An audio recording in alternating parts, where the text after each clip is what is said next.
নমস্কার বন্ধুরা, বানিস food passion চ্যানেলে আবার একটা নতুন পর্বে তোমাদের সবাইকে স্বাগত জানাচ্ছি। আজকে তোমাদের সামনে হাজির হয়েছি মাছের একটি দুর্দান্ত স্বাদের রেসিপি নিয়ে। রুই মাছের ঝোল তো তোমরা অনেক রকমভাবে ট্রাই করেছো, তবে আজকে তোমাদের সাথে শেয়ার করব একদমই পেঁয়াজ রসুন ছাড়া খুব সিম্পল উপায়ে এই রেসিপিটা। দুপুরে লাঞ্চে গরম ভাতে এই রকম মাছের ঝোলের রেসিপি হলে আর কোনো কিছুরই দরকার হবে না। তাহলে চলো রান্নাটা এবার শুরু করি। আমি এখানে রুই মাছগুলিকে খুব ভালো করে ধুয়ে নিয়েছি। এবার এই যে মাছ আছে আমি নুন আর হলুদ দিয়ে ম্যারিনেশন করব। রেসিপিটা এখানে আমি সব মাছ দিয়ে করব না, 4 পিস মাছ দিয়ে রেসিপিটা তোমাদের সাথে শেয়ার করব।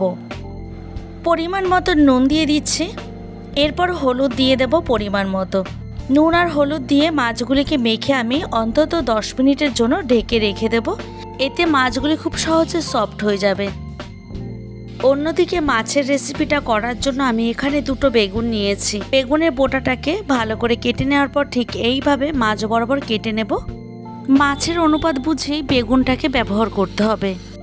বেগুনগুলিকে কেটে নিয়ে সঙ্গে সঙ্গে জলের মধ্যে ভিজিয়ে রাখতে হবে, না হলে দাগ হয়ে যেতে পারে। এখন চলে এসেছে রান্নাটি করার জন্য। গ্যাসের ওপর একটা কড়াই বসিয়ে সেটাকে খুব ভালো মতো গরম করে নিয়েছি। এরপরে দিয়ে দিলাম পরিমাণ মতো সাদা তেল। তেলটাকে এখন খুব ভালো মতো হাই হিটে গরম করে নেব। তেল এখানে গরম হয়ে যাওয়ার পর একে একে মাছগুলিকে তেলের মধ্যে ছেড়ে দিচ্ছি। গ্যাসের ফ্লেমটাকে মিডিয়ামে রেখে এখন মাছগুলিকে ভেজে নেব। প্রথমে আমি 4খানা মাছ আমি ভেজে নিচ্ছি, তারপরে এই তেলের মধ্যে বাকি মাছগুলিকে ভেজে নেব। তবে 4 পিস মাছ দিয়ে আজকে রেসিপিটা তোমাদের শেয়ার করব, সেটা আমি আগেও বলেছি, এখনও বললাম। এখানে রুই মাছের এক সাইড ভেজে নেওয়া হয়ে গেছে। এবার উল্টে দিচ্ছে অন্য সাইডে হওয়ার জন্য। প্রায় 3 থেকে 4 মিনিটের মতো ভেজে নিলেই হবে। এখানে দেখতেই পাচ্ছ মাছগুলি এখানে গোল্ডেন ফ্রাই হয়ে গেছে। এবার আমি তুলে নেব। এই রেসিপিটা পেঁয়াজ রসুন ছাড়া তোমরা একবার হলেও ট্রাই করে দেখতে পারো। আশা করি তোমাদের ভীষণ ভালো লাগবে। একই রকমভাবে আমি বাকি মাছগুলিকেও ভেজে নিচ্ছি। মাছ ভেজে নেওয়ার পর যে অবশিষ্টাংশ তেল আছে সেই তেলের মধ্যেই ফোড়নে ব্যবহার করলাম গোটা জিরে। জিরেটা থেকে সুন্দর একটা গন্ধ বেরোনোর পর দিয়ে দিচ্ছি কেটে ধুয়ে রাখা বেগুনের টুকরোগুলিকে। এইবার আমি দিয়ে দিলাম হলুদ গুঁড়ো। বেগুনটাকে এখন মিনিট 3 মতো মিডিয়াম ফ্লেমে খুব ভালো করে ভেজে নেব। এই রেসিপিটা অবশ্যই তোমরা এইভাবে ছোট বেগুন দিয়ে করার চেষ্টা করবে, তাহলে খেতে অসাধারণ লাগবে। দুপুরে লাঞ্চ বা রাতের ডিনারে এই রকম মাছের ঝোলের রেসিপি হলে আর অন্য কোনো পদের দরকার নেই। এখানে বেগুনটা আমার 3 থেকে 3.5 মিনিটের মতো ভেজে নেওয়া হয়ে গেছে। এবার আমি তুলে নেব। এরপর এই তেলের মধ্যে দিয়ে দিচ্ছি লঙ্কা বাটা। লঙ্কাটা যে যার স্বাদ অনুযায়ী নেবে, বাড়িয়ে বা কমিয়ে। আমি এখানে 4খানার মতো লঙ্কা নিয়েছি। আচ্ছা, এবার দিয়ে দিচ্ছি আদা বাটা পরিমাণ মতো। এরপর আদাটার ওপরে নুন দিয়ে দিচ্ছি পরিমাণ মতো। এতে কি হবে, আদাটা ছিটে আসবে না। এখন খুব ভালো করে এই উপকরণগুলিকে কষিয়ে নিতে হবে। গ্যাসের ফ্লেমটাকে একদম লোতে রেখে মশলাগুলিকে এখন খুব ভালো করে কষিয়ে নিচ্ছি। এই পর্যায়ে এসে কেটে ধুয়ে রাখা আলু দিয়ে দিলাম। আমি এখানে একটা মিডিয়াম সাইজের আলু ব্যবহার করেছি। এবার আলুটাকে এইভাবে ভাজতে ভাজতে কিন্তু অনেকটাই নরম হয়ে যাবে। এই পর্যায়ে এসে দিয়ে দিচ্ছি একটা ছোট সাইজের টমেটো কুচি।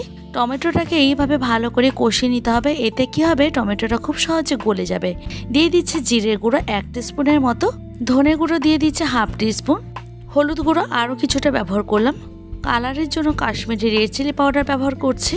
এবার সামান্য একটু জল ব্যবহার করছি। মশলাগুলি যাতে নিচের থেকে না পড়ে যায় তার জন্য আমি এখানে জলটা ব্যবহার করলাম। এখন এই উপকরণগুলিকে খুব ভালো করে নাড়াচাড়া করে মিশিয়ে নেব। যে কোনো রান্নার ক্ষেত্রে মশলা যত ভালো করে কষানো যাবে রান্নার স্বাদটা দ্বিগুণ মাত্রায় বেড়ে যাবে। এখানে ঢাকনা চাপা দিয়ে আমি 4 থেকে 5 মিনিটের মতো রান্না করে নিলাম। এখন ভালো করে একটু নেড়ে চেড়ে নেব।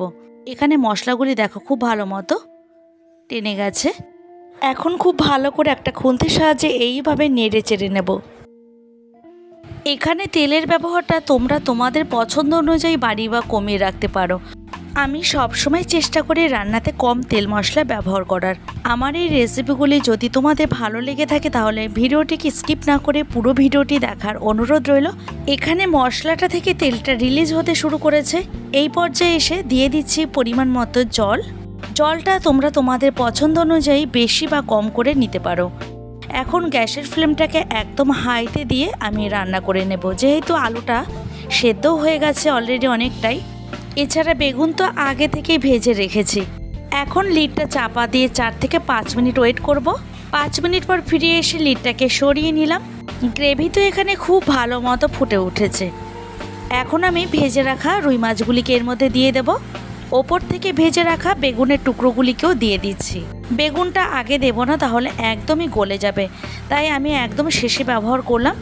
এখন মাছের ঝোলের গ্রেভিটাকে টানিয়ে নেব, তার জন্য আবারও ঢাকনা চাপা দিয়ে দিলাম। বেশ কয়েক মিনিট পর ফিরে এসে আমি লিডটাকে তুলে নিয়ে বেশ খানিকটা আমি ধনেপাতা কুচি ছড়িয়ে দেব। এখানে বেগুন দিয়ে রেসিপিটা করলে অবশ্যই ধনেপাতা দেওয়ার চেষ্টা করবে, এতে স্বাদ হবে অসাধারণ। আমার এখানে মাছের ঝোলের রেসিপিটা অলমোস্ট রেডি হয়ে গেছে। দুপুরের লাঞ্চে গরম ভাতে জাস্ট অসাধারণ লাগে। এই রকম একটা মাছের ঝোলের রেসিপি হলে আর অন্য কোনো পদের দরকার নেই। এখন ঢাকনা চাপা দিয়ে আর 2 থেকে 3 মিনিটের মতো রান্না করে নেব। গ্যাসের ফ্লেমটাকে অফ করে দেবো। এখন মাছের ঝোলের রেসিপিটা এখন সার্ভ করে নিচ্ছি। রেসিপিটা কেমন লাগলো অবশ্যই কমেন্টের মাধ্যমে জানাতে পারো, আর ভালো লাগলে প্রচুর লাইক এবং শেয়ার করার অনুরোধ রইল। আবারও দেখা হবে অন্য কোনো ভিডিওতে, অন্য কোনো দিন এবং অন্য কোনো সময়। তোমরা সবাই ভালো থেকো, সুস্থ থেকো এবং সবাইকে ভালো রাখার চেষ্টা করো। আজকে ভিডিওটা আমি এখানেই শেষ করছি। আমার নতুন এবং পুরনো বন্ধুদেরকে জানাই অসংখ্য ধন্যবাদ এইভাবে প্রতি মুহূর্তে আমার পাশে থাকার জন্য।